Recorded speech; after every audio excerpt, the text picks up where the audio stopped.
Welcome to Breaking News with Ben Hunt, Jack Forehand, and Matt Ziegler.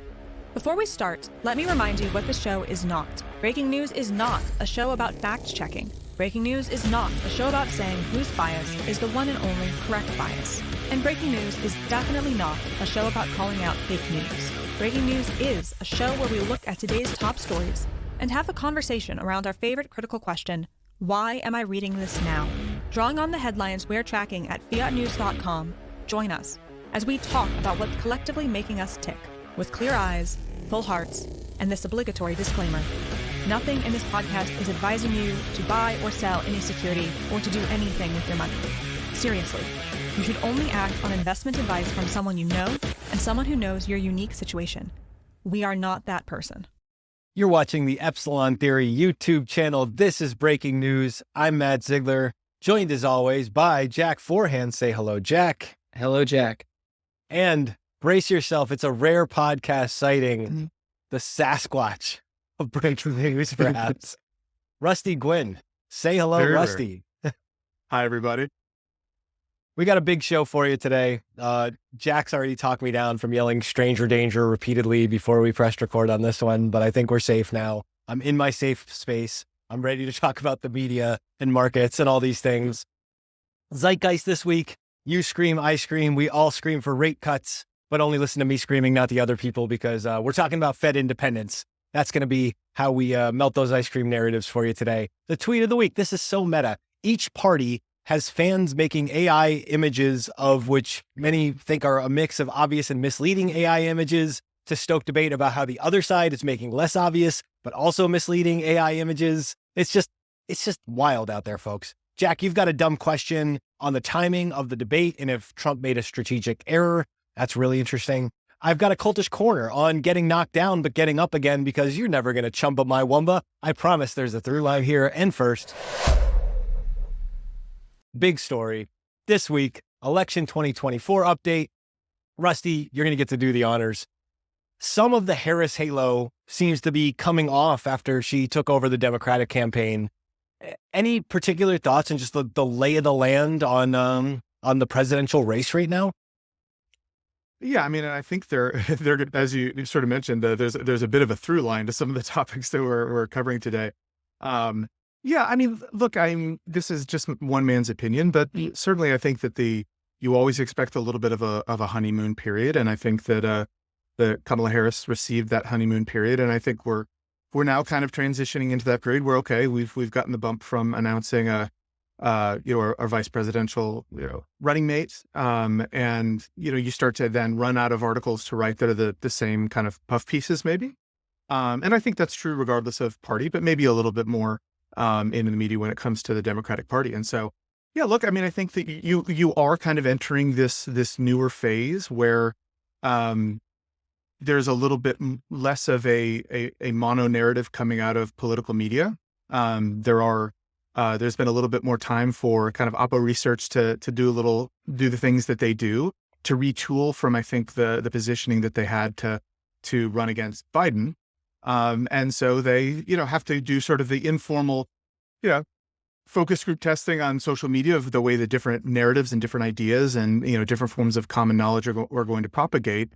And so I think we probably have reached this phase where we're going to start seeing trial runs of different attack angles against the Harris-Walz coalition here, and that probably will look a little bit like a change in the momentum, or that the bloom has come off. But I don't think it's anything. I haven't noticed anything, at least in the media landscape, that seems unusual or like it seems like a concerted narrative attack in the way that so many saw the weird language going the other direction as being, I think, a centralized or concerted narrative attack that, went from the top to bottom of, both the political party infrastructure to the media structures that I think so many people perceive as being PR arms of the Democratic Party. So I haven't seen anything like that thus far relating to the Harris campaign, other than some of the things that I think we're going to talk about here in a minute relating to rally attendance and the common knowledge formation around the energy that's associated with each of the two campaigns. Do either of you have a thought on is part of the bump we saw with Harris in the polls, is part of that bump is that the reclaiming of sort of like the Biden loss of momentum? Is that part of the story here? Just the way she's all of a sudden talk worthy and without in a way that Biden wasn't? It's almost like she's not Biden, right? I mean, that was the bump was basically she can get a coherent sentence out, I think, to some degree, right? I mean, if anybody probably would have gotten the bump. And it's interesting too, Rusty. Yeah. That's what this is. And I want to ask you, Rusty, too, because this sort of played into her favor, this whole thing, I think, because she avoided all the attacks that come with a primary. She's got, you mentioned they're doing their Oppo research now, but she's got a very compressed period where they can do that. Like, for her perspective, like trying to be the president of the United States, I think this worked out really, really well relative to having to run in a primary and potentially not winning the primary and then having the more extended cycle. This seems to work for her, I think. Yeah, I think that's right. I think that she is probably better positioned against someone who's outside of her party than inside. I mean, certainly she did not fare particularly well the last time that she had to deal with kind of that internal difficulty. So yeah, I mean, I think that's probably right. I think it was a not Biden bump that she experienced. Look, I mean, I think that we've also gone through a relatively recent period in which I don't think the Trump campaign has really found its footing on how to attack Harris.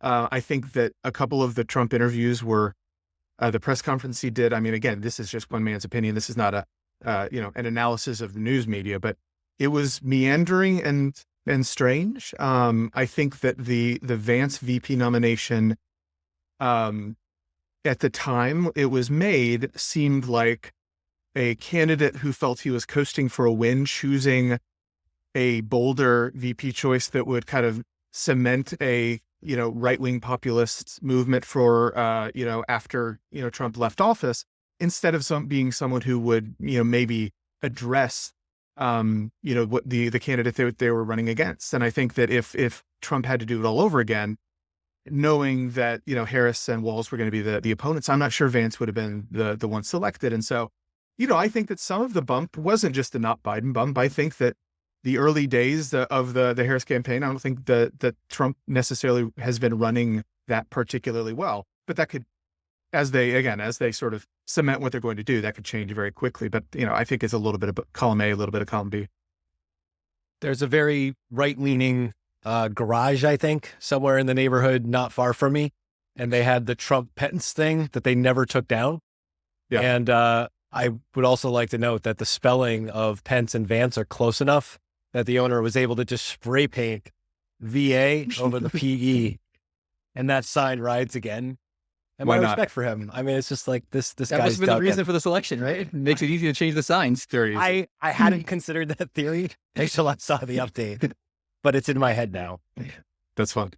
Did you have any thoughts on the whole, like, how Harris became the nominee thing? We've talked about this with Ben, but it just seemed like she was kind of, one day Biden's in, the next day she's anointed, it's over. There's no attempt to bring anyone else in there. Did you have any thoughts on that, thinking about that? I mean, I have a few, and I tend to, Ben, and this will be an interesting example of breaking news, since Ben and I kind of operate and occupy different parts of the political spectrum.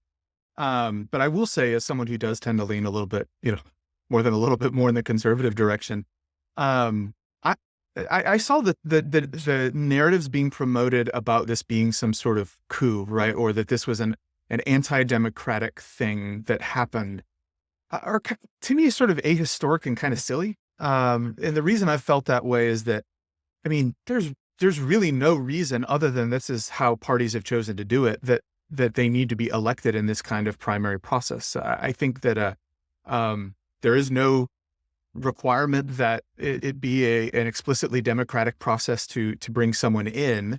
I think from a civic perspective, and it never struck me as being particularly weird. I think that if you had a candidate with a vice president waiting in the wings, that it was sort of expected that she would be the candidate. Now, I think it would have been better for the country, and I think better for the candidate that we ended up getting, if there had been a primary process. I think there probably are, if I were a Democratic voter or in a state where, it was in question, I think there are probably candidates who would have been stronger. But I also think that everyone kind of realized that more than anything else, they needed everyone to be on the same page immediately.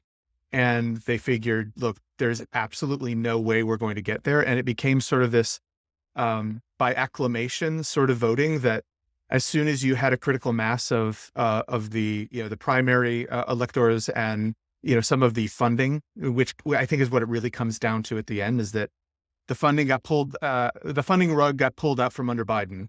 And once that happened, the funding rug said, we're in for Harris. And from there, it was just a fait accompli. I mean, that's what was going to happen. So I find it neither anti-democratic nor deeply concerning. I think it's suboptimal. But I think that everyone knew that the funding was behind Harris. And so everyone fell in line. Yeah, in theory, the open convention sounds great. But in reality, if you're a Democrat, you've got people battling each other through the convention for it. Then you've got to get behind the person that wins. You have very little time. It may not work out as well in practice as it seems in theory. Yeah. And I think, Ben, had pointed this out maybe in one of the prior breaking news episodes that, look, there's the candidates that are waiting in the wings, whether it's, Whitmer or otherwise.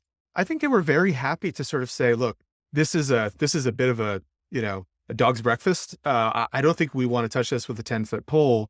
We're much better off waiting until Trump, waxes the floor with Harris in this election and then kind of swoop in, to face Vance or whoever, in 2028.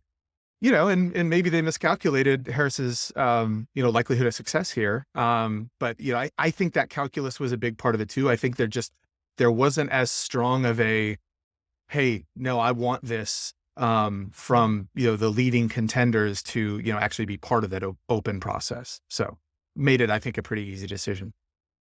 If you're giving advice to the Harris campaign now on just like clearing up their messaging, knowing the Oppo research is coming for them, it's already been turned up. I can report from Pennsylvania, like the attack ads are in full swing. Harris's seem a little bit soft, at least as of yet, but we'll see what happens. This is all still kind of new, I guess. Any advice you would give the Harris campaign versus advice you would give the Trump campaign? Yeah, the interesting thing to me is that I think the strategy is that they're using is actually a pretty good one for one purpose, which is to say to actually convert undecided voters to the extent that such a thing actually exists in the principal states that are, in question, right? I think that when we look at the states in contention, the Midwest accounts for a pretty significant, majority of those electoral votes. And so to pursue a strategy of selecting a Midwestern official who does have that, and they're pushing this Midwestern dad thing hard, and to push that angle, to have this folksy angle that, look, we're not as crazy and left wing as they're about to tell you we are, and of course that's going to be my advice for the Trump campaign, is that you must paint them as being extremists, wolves in sheep's clothing. But I think that the Harris campaign is very shrewdly attacking that sort of very small middle of undecided voters, or some of those, I would say, moderate Republican voters who just can't stomach Trump and are trying to decide not between Trump and Harris, but between Harris and staying home. I think the flaw in the strategy is that in a turnout election, I don't know that overwhelms the fact that folksy Midwestern values is also not what gets your base out to the polls. And I don't know that some of those Midwestern states are pretty damn liberal. I don't know that they're really going to be in the business of inspiring people that are part of that base to actually get out and turn out. So, on the one hand, I think it is a very good conversion strategy, but it's not a very good turnout strategy. And so I think that, if I were a political strategist, I don't know that I would necessarily shy away from some of the more, aggressive tacks. The folksy weird thing is fun, but again, that's a conversion strategy. That's not a turnout strategy. I think it's got to get back to some of the, look, these guys are wanted to overturn the election and democracy and, claim, all of these sorts of things, and we're going to get back to, what is it, the 2025 project probably. And that's one of those angles. But that would be my advice is, look, don't rely on just converting that tiny little middle, at the expense of turnout narratives. before we get to Project 2025, which we're going to in a second, what did you think about the Democratic Walz, the VP nomination? Did you think that was a good choice? I liked Kelly a little bit more. I would have probably, I think, I kind of go with the conventional wisdom that Shapiro was probably the best electoral bet, and that Shapiro probably does, really do a lot for you in Pennsylvania. And I think that this is one of those elections where, because there's a lot of vibes and not enough time, and I think so much of our political discourse in the last 8 years has become less about policy and substance. And the VP choices were, gave an opportunity for vibes. And I think the Shapiro vibes and the Kelly vibes would have been good, but I think it was pretty marginal. I think it was still the final three that she came down to, I think were pretty good choices. I think that the criticism that, people had that there might've been some latent, anti-Semitism embedded in the selection, or that at least it was a gift to some of the Michigan, Minnesota voters. I thought it might have more legs than it did, but that storyline seemed to vanish pretty quickly. It was sort of a right-wing talking point. The left media kind of steered clear of it entirely, and it's kind of faded. And so I think that was the one soft underbelly to it. We're going to hear about the stolen valor thing for another week or two before that peters out, I think. And then from there, I think it's all going to be about extremism. And I think that that's probably where Walz has the weakest impact for Harris. And so right now, I think it's fine. I think as we move along into the debates, and as maybe the rhetoric around the extremity of each platform's positioning would be, comes forward and becomes more of an issue, I think that's where Walz is weakest. So I think it was a fine choice for vibes.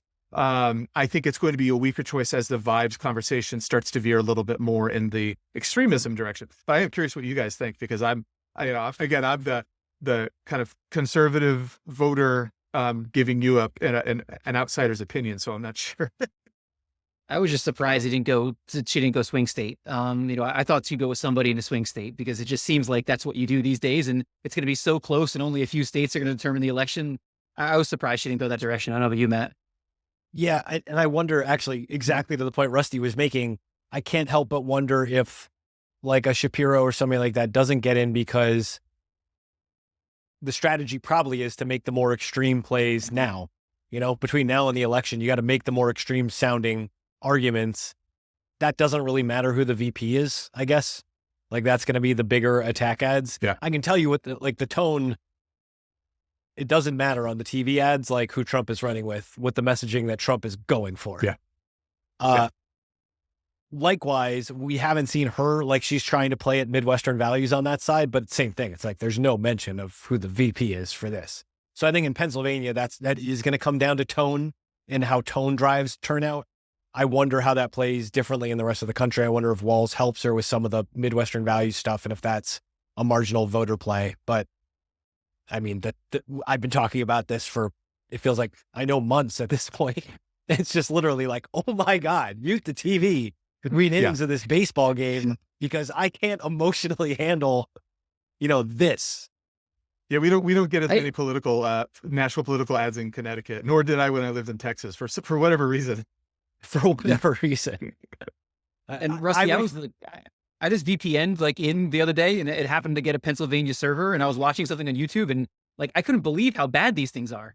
Like you said, in Connecticut, there's nothing. I mean, there are no ads, and these things were over the top aggressive on both sides. I was shocked by them. It's got to be. I mean, and I think that there's sort of this popular wisdom that those attacks don't actually work. And of course, they don't work in convincing anyone, but they're not trying to convince. Again, this gets back to the point: convincing versus turnout. It's you need to get your base pissed off. And I even with someone who's as polarizing as Donald Trump is, and even with someone whose historically stated policy platform is as actually reasonably far left. I mean, further left than Biden. Even with both of those things being true, people forget. It fades. You've got to remind people of the talking points that were so effective before, which I think is part of the reason why Arizona was probably a secondary choice, because I think there was a feeling on the part of the Democratic Party that they found they had a lot of success pushing back on some of the MAGA personalities, the Kerry Lakes and others there in Arizona. I think they feel like they already have the playbook there that's worked. You could say that a little bit with Mastriano and in Pennsylvania, but I think a little bit less.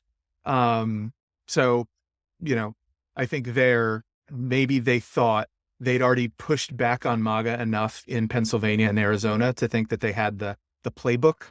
And here they're going for the more generic Midwest and try to get to make sure that, Wisconsin, Minnesota, Michigan are, not in doubt.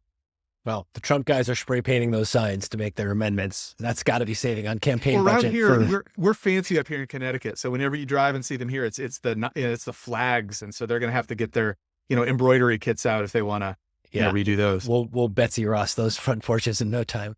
I want to ask about Project 25. I'm just curious, do you feel like is that a story that actually helps turnout in a meaningful way on the Republican side? I know that's kind of been an attack ad for the other side of the aisle, attacking Project 25. I feel like I'm seeing more attack against Project 25 than why that's a good thing and why that's going to help turnout. But your perspective on this is really interesting to me.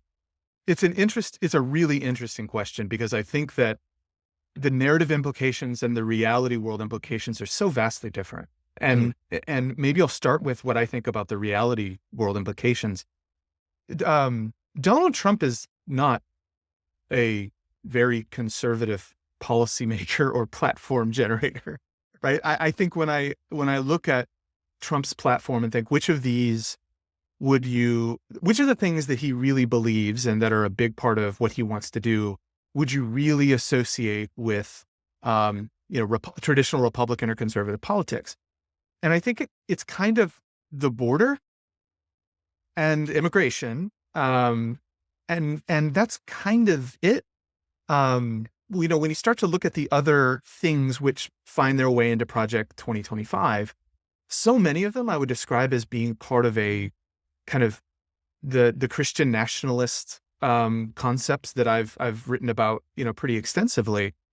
And I think historically Trump has seen that base as one of his most important, but he's been pro-choice his whole life. I don't think he really could, care less about gay marriage. I don't think he has strong views about other, LGBT or LGBT adjacent issues, including a lot of the transgender related issues. To the extent that he's espoused views on those, I think it's because he recognizes it's red meat for a pretty important part of his base. But when you start to think about it, the reality of a second term, do I think he's going to bring about Handmaid's Tale and follow the proscripts of this Project 2025?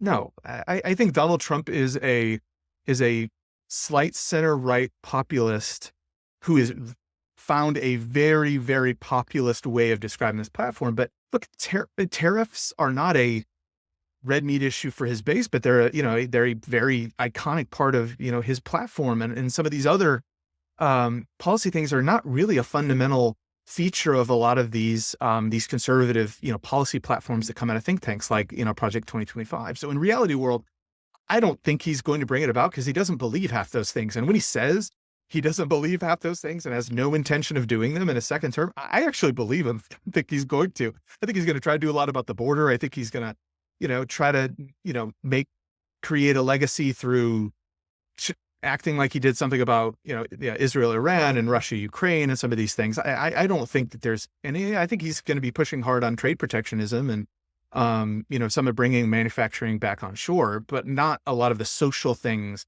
that I don't think he cares about. However, that has nothing to do with narrative world. I think in narrative world, it's intensely powerful. And I think it's a good question, Matt, because I think it is from both sides, right? I think that it is a very effective get the base out narrative for the left. And so and the more that Trump denies that he knows anything about it or cares anything about it, that doesn't matter. It's not going to affect. That's just going to sound like, oh, he knows that we're onto him. He's a conspiracy theory. Yeah, he's being deceptive. You're hiding Sasquatch. Yeah. And I don't think that they lose anything by him denying it. Right. And so I think it's a really ripe angle, and you've got all these different You've got so many of those people who worked in his campaign.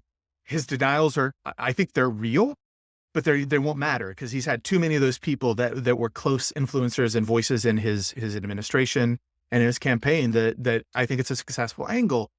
And yeah, I also think that, and I've written a lot about this, I think that Christian nationalism is a real thing. I think it's a real risk in the way that it merged with conservative politics. I also think that there are a lot of really normal Christians who just happen to have convictions about certain things and vote for people in part based on those convictions. And they're pretty pissed off at being sort of lumped in with some kind of nut jobs. And I think there are tens of millions of those people. And I think a lot of them are kind of moderate voters who probably don't like Trump very much, who also don't really like being called right-wing nut jobs. And so I think that the more that 2025 messaging gets out there, it runs the risk of you getting another deplorables event. And as soon as Walz or Harris has that, basketfuls of deplorables, or even Romney's binders full of women, right? As soon as you sort of get this infantilizing moment at which that undecided voter, or even the unmotivated voter, decides to turn out because they're sick and tired of being talked down to, I don't think it's as powerful a narrative angle as the one that motivates the left to go out and vote to stop this, this Handmaid's Tale delusion that I think they've told themselves for the last 8 years. I think some will buy into that and vote, and I think that's a little stronger effect than it is for those who are tired of being infantilized by the next, baskets of deplorables. Well, speaking of deplorables, speaking of religion, let's go to the Zeitgeist. I want to talk about the Fed. Oh my God. Church of interest rates, at least on the short end of the curve. What do you make of this? Like, we talk about the Fed as a political institution. Should we have that conversation at all? Does the Fed care? How do you see this, especially in narrative world right now, Rusty? Yeah, I mean, it's clearly, it is a political institution. I think that it is probably more driven by political realities than most academics and sort of Fed followers of that ilk are willing to admit. And I think it's probably less politically driven than most of the sort of what I would say are social media personalities and, libertarian types want to believe. But it is a political institution. And in that way, I think you could ask the question of whether or not its independence from whether it is the executive or the legislative makes that much of a difference. I think that it does. I think that it also becomes subject to sort of one of these emperor, with no clothes risks that we saw with Biden's debate performance, right? I think if you explicitly make the Fed a political institution, I think that matters, even if it already functions in some respects in that way now. I think that it would be a really big problem to make that part of an expanding executive. But that, again, that's not a civic view. That's my personal political view. So take that with a grain of salt. I think the executive has been expanded so vastly over the last 60 or 70 years. And I think this would be one of the largest such expansions to place that authority, under the executive branch, where right now, its level of independence is functionally, determined by the legislative. And so I think it's a terrifying notion. I think it's similarly terrifying to some of the notions of reform in the Supreme Court, all of which sort of, are part of my general concern that there really are no norms left. And that we're kind of at a place where we're willing to reopen all the things that have been closed for a very long time. That it concerns me a little bit. And so I have both a specific concern about, removing Fed independence, even though I believe that it de facto, has less independence than we believe it does. And part of that is specific to that. And part of it is more general, relating to, my concern about the independence of institutions and that the belief in that starting to erode at a pretty rapid pace. I don't know. What do you guys think? Am I wrong? Yeah. How much does, in the real world, and this shows my lack of knowledge about this stuff, but in the real world, how much Trump has talked about, he wants to at least have some say, I think, in interest rates is what he said recently or something like that. Like, how much does he have the ability, if he were to become president, to actually do that in the real world, to actually take some of this Fed independence away? Like, how hard would that to accomplish? It's a good question. I mean, I think that the last few presidents have made a habit of testing the waters of the power of the executive order. In general, I think the Supreme Court has done a pretty decent job at least trying to swat the outliers. And other courts have done so as well. I mean, I think that the more recent example that stands out is the debt relief, the student loan jubilee, proposals that kind of came through as executive orders. And, of course, we're kind of like, no, I'm sorry, you just don't have the authority to do that. And I think that would, depending on the approach that they took, and I haven't seen the specifics of, I only saw Vance kind of talking about it on I think a morning show that, hey, we think that this is something we want to do. I haven't seen specifically how they intend to do it. So I don't know that I can necessarily argue how easy it would be to achieve it, but my sense is that it would be very hard. And that it would likely, it is something that rises to the level that would probably receive pretty swift action from courts, to the extent that the way that they attempted doing it, was one of those ways that ran afoul of the legislative authority.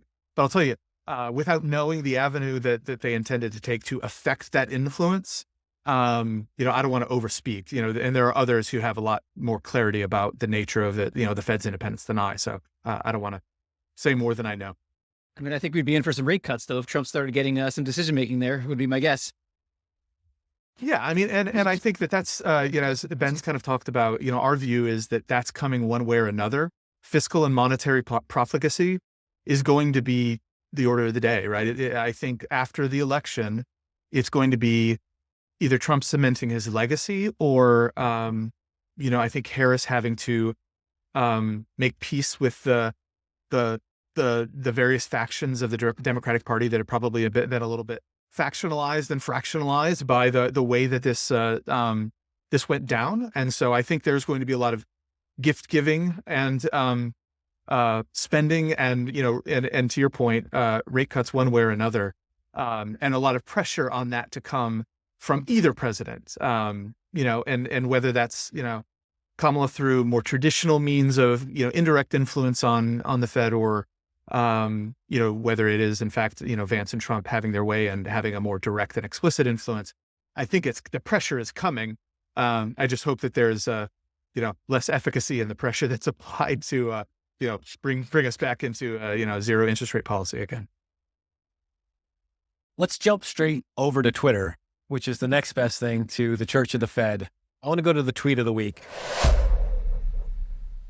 because the other part of affecting policy decisions and affecting these things from top down is some of this stuff from, I don't know if it's the bottom up, but it's definitely like the middle up of, maybe it's just where we are in the news cycle. Like, we needed new things to like fight about or beef with each other over on each side of the political aisle. Do you want to just tell us what's going on inside of this tweet here, Jack? Yeah, well, first of all, Matt, I don't know what it is with us and cats, but this is like happening a lot now. Remember we had Cat Turd in the other episode, and I think Cat Turd actually got an appearance in this. Yeah, it's on the comment. Hey, that now we've got Sarcasm Cat 24, and I think some people are taking Sarcasm Cat 24 literally too.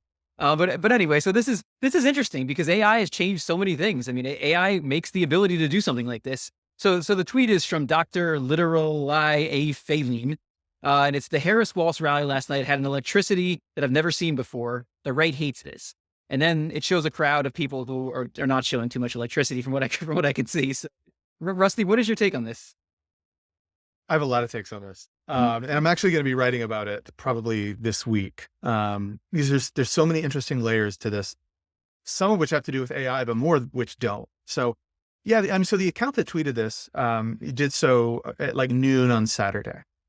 And, the account is actually, it's a right-wing parody account. And it's kind of the typical, portraying a leftist, Twitter account. So it's got the flags in bio, pronouns in the bio, all that kind of stuff. It's intending to be, a dumb leftist, right? And so it does a pretty decent job at it. So it created this very obvious AI image. And it's an AI image of people at a, Kamala Harris rally. And it's intended to, present the idea that not only is that the Harris campaign using tools to make it look like their rallies are, more exciting and better than the Trump rallies, but doing so in a really amateurish way. So it's actually a decent parody. What's funny is that it kind of, as part of the movement, became a little bit of a parody of itself, and that the people who bought into it very quickly, because it started going viral within 30 minutes, and you could see, it's a who's who of kind of right-wing influencers on TikTok and on Twitter. They ran with it, and meaning they ran with it not knowing the nature of the original parody. They thought it actually was an image released by the Harris campaign. And so they've all now bought into a parody created by someone on their side who is pretending to be a leftist. And, they're in it, and it's making the rounds. But what's really interesting is that it had been out there for about 2 hours when I think someone saw that this was rising in the zeitgeist and decided to make up the stakes. And so they actually linked back to a couple of images from Harris's rally at the Detroit airport, I think that happened on Wednesday of this last week. So about 2 hours after this first, fake AI meant to sort of make fun of how, Harris was, doing, all this AI stuff. Someone decides, well, let's take advantage of this momentum and, accuse them of faking these images of this rally in Detroit. And this one exploded. So if the first one went viral, this one went, or the first one went epidemic, this one went pandemic, right? So every major account on the right, promoted this. They sent it around, and basically the idea was the Detroit rally didn't happen. There was no one there. If you look in the reflection of the jet engine, there's no people there. There's no tail number on the airplane. It actually here's the list of regulations that, ban people from being on the tarmac. You had optics experts talking about angle of incidence on cameras and lights to show that it was physically impossible. And all of this, it goes crazy over the course of this day. And by the next day, Donald Trump goes on Truth Social, reposts the whole thing, says there was no one at the Detroit rally. It was completely fake. They're cheating just like they cheated in the 2020 election. This is criminal behavior. She should be prosecuted like they're prosecuting me. It was the whole gamut. And all of this happened in the course of about a day and a half. Now, of course, there's a context here of there is a little bit of kind of photoshopping going on already in this ecosystem of each side trying to establish common knowledge about which candidate's campaign has more energy, more excitement. That's the only thing going on in these campaigns right now is common knowledge creation. It's laugh track stuff, right? It's whose campaign is bigger. And so showing that the other campaign is faking it and using these new tools to do it is the meta, right? It's the meta that we live in. And so everything immediately went to that second layer of abstraction and symbolism. And what's so interesting about it is that it's the most easily disprovable claim I think I've ever seen, because the event was live streamed. And it was live streamed from about 8 cameras from different directions. There's like 100 different cell phone videos on Facebook and TikTok of people who were there. It's just, there are media people from both left-wing and right-wing outlets who have photography of the event. Like there's, in the original tweet, in their defense, like there is one image that very clearly got passed through some filters in Photoshop, right? They tried to make it look more dramatic. So there's fuzzing and some of the, the things that you see from a filter. So there's absolutely some of that kind of, the chicanery going on. But underneath the surface, the event absolutely happened. There were a ton of people there. For better or worse, they were cheering a lot. And so to me, the really interesting thing about this is that we knew all that. Everyone knew all that. It was very easy to find, and it just didn't matter. It didn't matter at all that this was easily and obviously disprovable. And even more so than I think some of the things about the assassination attempt from, 3 weeks prior, there's glass broken, it's only shards. There's at least some elements of uncertainty. Here, there's zero. This event happened. And to me, it's part of a thing that's really rapidly taking place over the last couple of years, but I mean, I even think like the last 12 to 18 months. And while AI is a big and deep fakes and all of this are going to play a big role in this, I think that it's a broader thing that's happening in narrative world in which once something has been abstracted from that fundamental layer to this next layer in which now Donald Trump has said, this is about their willingness to cheat again. This is about them being able to get away with anything while they come at us and prosecute us for everything. That's not what this means. And so we're no longer, there's no fact that could be uncovered once you've taken it to that level and its meaning has been mediated. It is now a symbol for those things. You can't undo that and sort of say, well, the event actually did happen and there was a lot of people and the airplane thing is silly. Like, no, it was a telephoto lens. Like, do you know how a telephoto lens works? Like, and none of those things matter. And so even if this weren't AI, I think increasingly the machinery to rapidly process the symbolic meaning of things is so fast now. The influence, it's all not from the bottom up like Elon wants to think. It is the machinery of symbols, and it happens almost instantaneously. All of this happened in 24 hours. All of the symbolic meaning mediation took place. And after that happens, there's no fundamental fact to go back to that can remove that meaning, because now everyone has in their head, everyone who saw those tweets, who saw Trump's thing, they saw what they saw. And from now on, it's in their heads that they're cheating. They're cheaters. They're going to fake it. I don't trust any image that's coming out of this campaign, anything they say about a crowd. It's done. The symbolism is embedded. No fact will change it. And I think this is true as soon as they realize it for every media organization as well. This tool is now available to them to create the meaning of things at the symbolic level, to tell us what those things mean.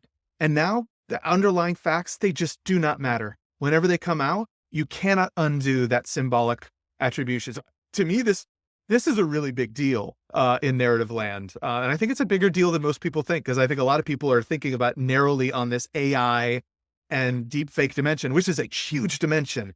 But thinking that if we solve that by putting pictures on the blockchain or, having some sort of better algorithm for detecting, AI created images, that's going to fix this, it doesn't. Because we're still laboring under the delusion that reality world and a glimpse into reality world is necessarily going to break these narratives.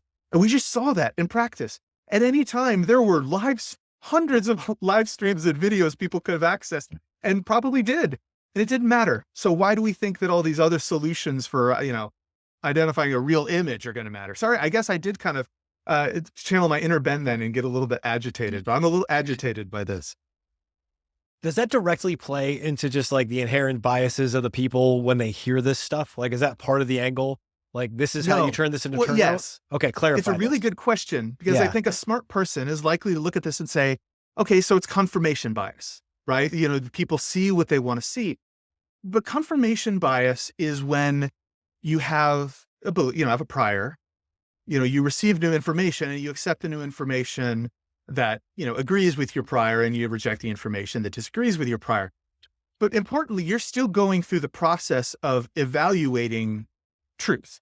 You're biased in your evaluation of that truth, but the process you're going through is still to identify what is it that you think is true about the facts and events that took place in our world. What I'm saying is that's not what's happening here. I'm saying that we're skipping that level entirely. What matters is the evaluation of its truthiness, right? It's that symbolic importance. It's which do you think is more important? Whether that event had as many people at it that Kamala said were there, or that Trump said were there, or that they're cheaters. Which of those two things is more important to ascertain the truth of?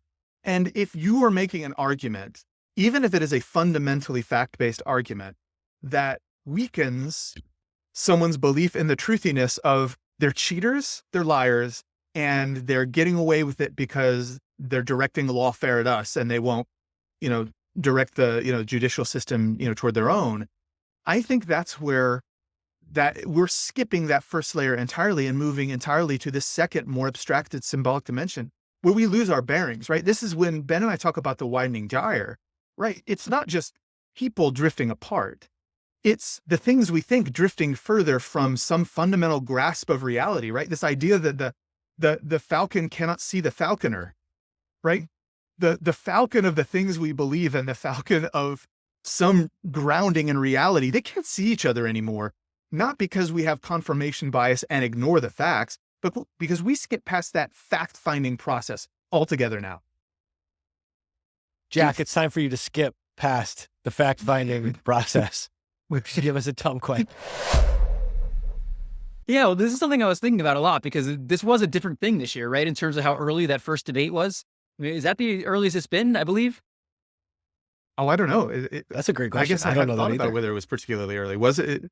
I think it was. Yeah, I mean, we'll have to check that afterwards, but I believe it was. And then I was thinking about the idea that, obviously that was the turning point in this whole thing in terms of Biden getting out of the race. And I was thinking about it from the perspective of Trump. Like, obviously they say, like, Biden's inner team, the people that wanted to stay in the White House, they made a mistake by putting him out there in that debate. But was it also a mistake by Trump? In that, obviously, if that debate occurs after the Democratic convention, they're going to have a hard time getting Biden out of there. I mean, he's probably going to be the candidate and Trump's going to probably still have his significant lead he had. So I'm wondering if you think about that. I mean, maybe it's too many steps, for Trump to have thought, if Biden goes out here, he's going to be out of the race and then I'm going to have the candidate that's stronger. But do you have any thoughts on that in general? What do you think, Matt? I mean, new information. So I think of like the OODA loop stuff. I think of like fighter pilots. It's like something just changed here in the course of the battlefield, and you have to respond to like a whole new plane just entered the trajectory. And it's one of those things of how well prepared are they to Biden moved a lot slower than Harris is moving. And that's a complete reorientation that has to happen really fast. Now, were they ill prepared for something like this to take? Were they lining everything up for like a complete other trajectory? It sure feels like they were. But the idea that they're not smart enough or too slow to respond to this, like they're gonna respond to this. They're already responding to it. They just have to get up to speed around the new thing to figure out how they're going to either overtake it or be overtaken by it. But that's what the election's for. And we all knew there was problems with Biden, obviously, before the debate. And, we talked, extensively with Ben on this about what changed in the debate. But Trump obviously knew there was problems with Biden too, but maybe he didn't know to the degree that they were. I mean, he probably didn't know the debate would go as poorly as it did. Because obviously, if you're Trump and you're running against Biden, you want the debate to go poorly, but maybe not too poorly, that Biden's out of the race and now you're facing a stronger candidate. So, I mean, I can't really think it was like some massive miscalculation here for him to do that. But it is interesting that that debate going so poorly for Biden actually went against Trump. Yeah, I've kind of bounced back and forth in my view on this because part of what I think about is that, depending on when it was, I think that Kamala specifically is probably in a better position relative to Kamala today if she's unveiled later. And I think the reason for that is that frankly, she's kind of a boring candidate. She's been in office. We kind of know her. Certainly there are going to be different voting groups and voting blocks and demographics that find her more exciting than others. But from a get the base fired up perspective, she was never kind of the first choice. And I think time will start to reveal that she doesn't have, I think, exceptional qualities. And I don't mean that good or bad, just meaning unusual and sharp qualities that are likely to drive kind of uptake and turnout. And I think that's going to become a little bit of a drag on her campaign. And so having a longer Kamala campaign, I think, was less hopeful for Kamala. But what I keep coming back to is the money. And I think that's where kind of Jack was going, is that the only reason Biden was able to be convinced to drop out is because the money dried out. And I think that becomes much less of a credible threat if you're further into the campaign or that money is already in the Biden campaign's coffers. It's, able to be spent. It's already, committed to ad buys, things like that. I don't think I think we were probably a month to a month and a half away from it being impossible. The more I thought about it, because I originally was kind of like, actually, I'm not so sure. The Kamala would have been better going on later, but then I keep coming back to that. Look, there's no way Biden steps out if the money was still there and he could have done it. And so I think that's where I come out. It's hard to sort of imagine the other side of it, in that, how it affects the Trump campaign. I've had trouble puzzling through that and coming to strong view, but yeah, look, I think it was nothing they could have known in advance that Biden was going to do so poorly. So I don't know that it was a huge misstep, but I don't think that it worked in their favor. I think they would have had a much easier time. I think it wouldn't have been an electoral sweep, but it would have been pretty darn close. I'm wondering, just to wrap up the election stuff, do you think we're in for a close election now? I mean, you see a lot of stuff going behind the scenes in narrative world that we don't see. Like, I mean, do you think we're looking at a pretty tight election? I have no idea, man. It's at this point, it's such an unprecedented situation to have been thrown from, a candidate that we're confident about to one that we knew, but we're still in kind of a honeymoon phase. And, there hasn't been I think a lot of preparation for the angles of attack, and it's coming up pretty quickly. So I honestly, I don't have a very good beat on it. It was hard for me to imagine after the debate that Biden had a chance. It felt to me like Trump felt he was working, playing with house money. And that one seemed like a pretty sure bet here. I just really don't know. I mean, obviously it's going to come out of the 5 states that actually matter. And I actually do think the debates are going to matter in this case. Not because of the substance of anything that they communicate, but because I think that this is going to be probably the last election was a referendum on Trump.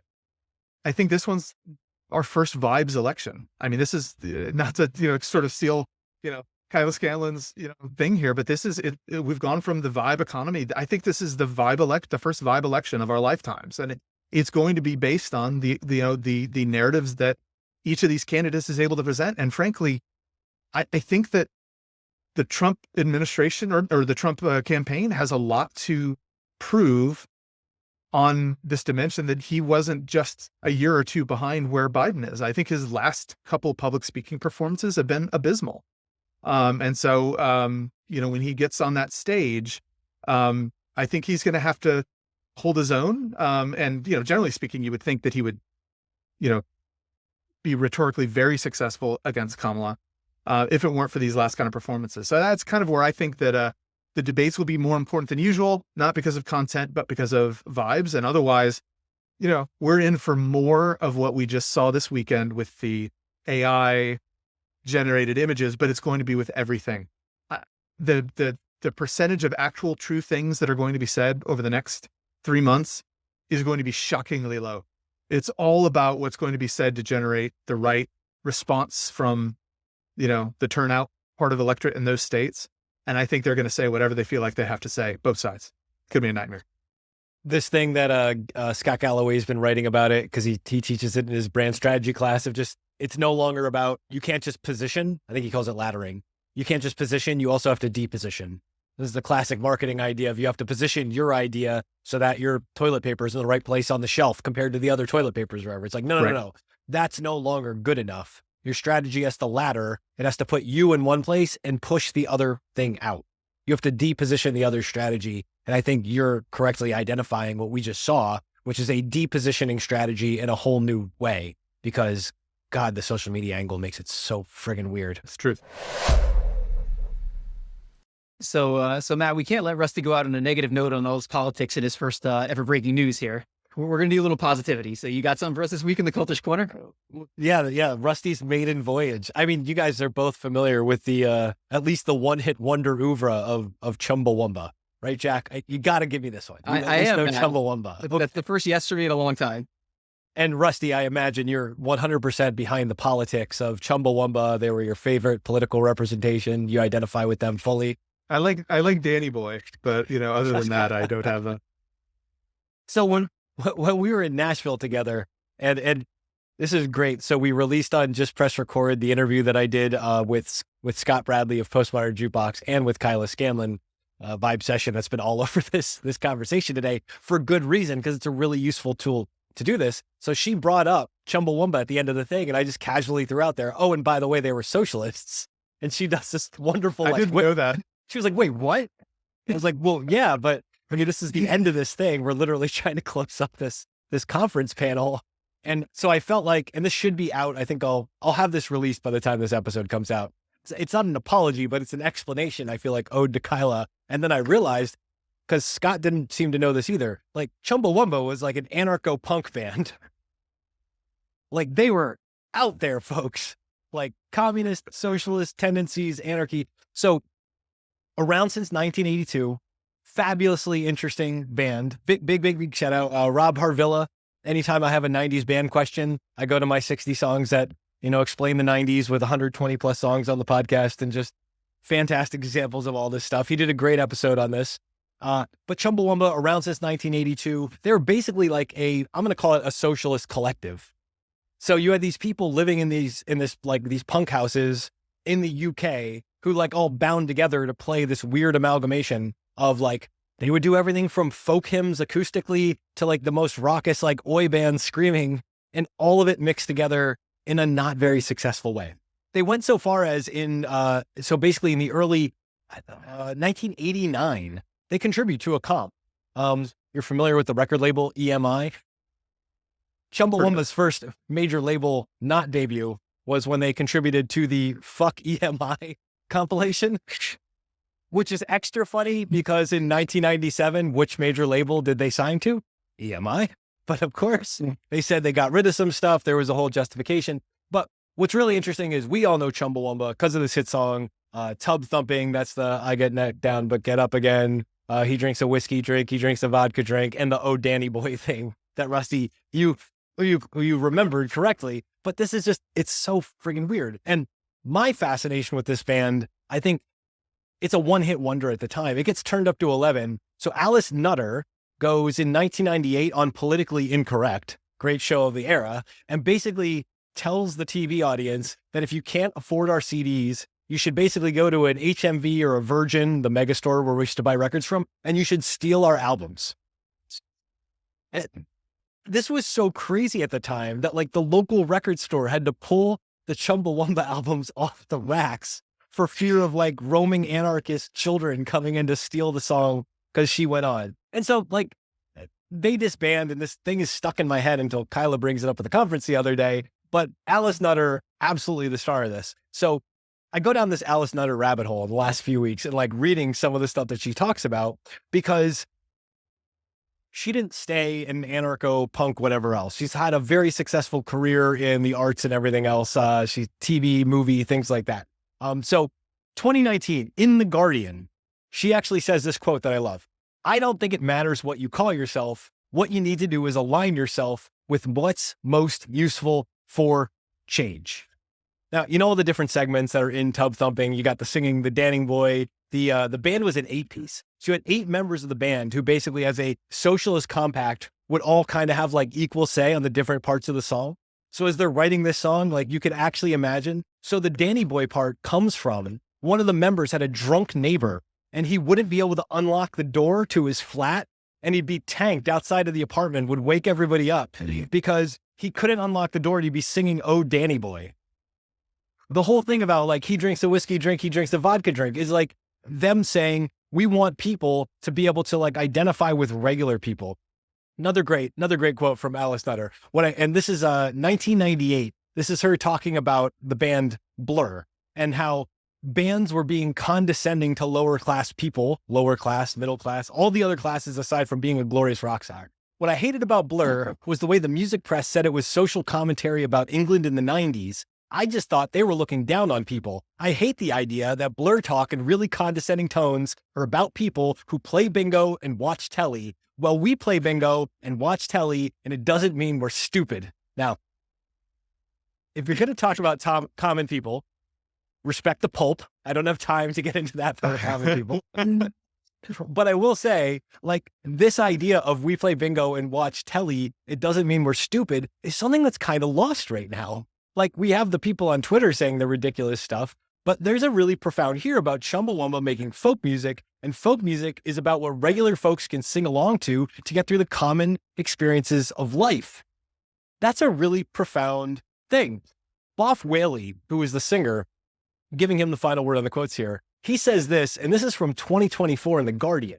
Tub thumping belongs to the guests at the wedding who sing it in celebration. It belongs to the Italian anti-fascists who sing it in defiance on a demonstration. It belongs to a cancer patient going through chemotherapy, seeing every successful bout of treatment as a personal victory. I know that all these people have taken the song as theirs because they write to tell us. This is how songs become folk songs. Songs that belong to our shared histories, not to a single version performed by a single artist. So maybe stop sharing memes to rile people up. Our Chumbawamba socialists, this is what I know. I got 5 things on Chumbawamba. It's not okay to just steal. You shouldn't do that, but you should sample, curate, and make things your own. You have permission to do that. Is it okay to align yourself with most useful for change? Absolutely. Not identity, action. Align yourself with purpose and activity. Is it okay to be a regular person? Of course it is. Play bingo and watch telly. That's part of life. Is it okay to recognize we share history and sing folk songs? Yes, to folks like us. Maybe we get rid of the common usage of, hey, folks, but maybe what we do is say, like, more than anything, number 5, you'll get knocked down, but you'll get up again, and they're never going to keep you down so long as you remember. Hey, be a real folker. I made a comment about Chumbawamba being a group of socialists. I'm coming away from reading these quotes. There's so much more. It's a reminder of what we can be, of being pro-social. I never knew that about the song, and I'm just blown away by what these people have gone on to do still. Oh, I love that. I mean, it's interesting in that there are tie-ins to one of the things you wrote about maybe like a week or two with the Be More Mid, right? Which was the theme of that aforementioned conversation. And folk songs have a lot to do with that. I mean, as you talk about this, and I didn't know any of this about Chumbawamba, it reminded me of one of my most formative musical experiences. So when I was a senior in high school, I sang with the Texas All State Choir. And so it's a huge thing. They have like 280 singers, and they bring in a guest conductor. And the guest conductor was a choral professor at a college in Missouri whose name was Dr. Eve Ely. And he was sort of a known, festival conductor and choral conductor. And we had all this prepared music. So it's the music that we auditioned on, and it's very traditional. I think we were doing like the Haydn Te Deum, and we were doing the Mozart Vespers and all sorts of very traditional choral pieces and some religious pieces as well. And he came in and he handed us another piece of music. And it was a simple, almost church choir arrangement of Home on the Range. And so we're coming out of, the Mozart Vespers and sing. I think we were doing the Bernstein Chichester Psalms. Like we were all practicing our, Hebrew pronunciation. We're very serious musicians. And he brings out Home on the Range, and the snickering and the sort of laughing, and people were thinking it was a joke, and we were high school seniors, and all of us, we thought we were very important and talented. And so, and he sort of stops, and he was very, very upset with us at the reaction, and, spent a fair amount of time kind of talking to us. It says, look, everywhere I go in the world, people know their folk songs. And I think in America, we've forgotten our folk songs. And when you go somewhere, you need to know your folk songs, because it's a part of what, it really is. I mean, it's not to be cheesy, but it is a part of who your people are. It's a part of that most fundamental part of culture that you do share. As far between as those things seem today. And on another time, when we have more time, I'll tell you how that came true for me. But in a sense, like what he's saying is, like, stop being so stuck up and be earnest. Be mid for once. Like a corny folk song and sing it with your friends. And if they laugh, fine. Get laughed at. But be earnest. I don't know. It reminded me of that. I love that so much. And I love this idea. I love the reminder the most. And I love it the most because it's that, like, be more mid basically means don't be just complacent and on the bottom and doing nothing. but don't also just assume you have to do nothing because you can't be on the top. Settle into that space in the middle, and it's really friggin' hard to do. It's really hard to own that. So I got some notes. Let me take us out. Rusty, I'm going to thank you for joining us extra on this one today. This has been a blast. Let's go through some of this stuff. So we talked about at the beginning how the honeymoon is for puff pieces. You got the engagement photos, the wedding photos, the weird brat honeymoon, whatever goes on there. But now we're down to the attack angles. We talked about the strategy to appeal to Midwestern voter corns is what I wrote. It's a gambit, but it's going to be about if turnout wins. The Christian national conservatives, those are a real thing too. And so are the Christians. It's going to be really interesting to watch both sides like chase and pursue the Flanders vote as I'm thinking of it. The Fed as a political institution, well, yeah, it is. The Fed is a political institution. The independent side of this, and whether it's the Project 25 basis point rate cut that's coming for us to start next year, or maybe later this year, it's about affecting the influence. Both parties are likely to press stimulus and relief. That's the most important thing here, how they go about doing it. It's going to be fascinating to watch. We talked about the tweet of the week, the AI conspiracy parody. I wrote down the common knowledge is basically the come up. Rusty, you explained the machinery of symbols, and it's not just the cheater angle versus the we have the facts angle. It's about how each of those deposition the other side in that perception. We are entering a new era in the way that we approach this stuff. Jack, we talked about what's going on with Trump's strategy and if he got blindsided by the moving of the debate and all that stuff. I think, Rusty, you answered this perfectly. This is our first vibe election. And really, that's the biggest thing to take away from this thing is that we're in the middle of vibes on this thing. And if nothing else, that event, the way this transition happened from Biden to Harris, pushed us all the way into vibe territory. And we're not coming out of that, folks. This is the way this thing's going to go. And we ended on Chumbawamba, be a folker. And Rusty, I'm giving you the last word on this one. Know your folk songs. Be more mid, sing the things with your people. We're going to get to the stuff at the top of the world and the people at the top and whatever else when this gyre eventually starts to close again. But it doesn't start closing until we know the folk songs. Rusty, you going to get knocked down? You're going to get back up again next time we need you on Breaking News? Only if you bring me the whiskey and vodka drink. I'm there. Deal. Actually, you bring the cider drink from the farm. We'll take it from there. Thanks for having me, guys. Thanks for tuning in. Be sure to like and subscribe wherever you're watching Breaking News so more people can find our show. If you know another clear-eyed and full-hearted individual, why not share this episode with them too? Like we said at the top, the media is making us tick, and it's our job to talk. Follow the headlines at fiatnews.com. Follow Ben at epsilontheory.com and at Epsilon Theory on Twitter. Follow Jack at validiacapital.com and at Practical Quant on Twitter. Follow Matt at sunpointinvestments.com, cultishcreative.com, and at cultishcreative on Twitter.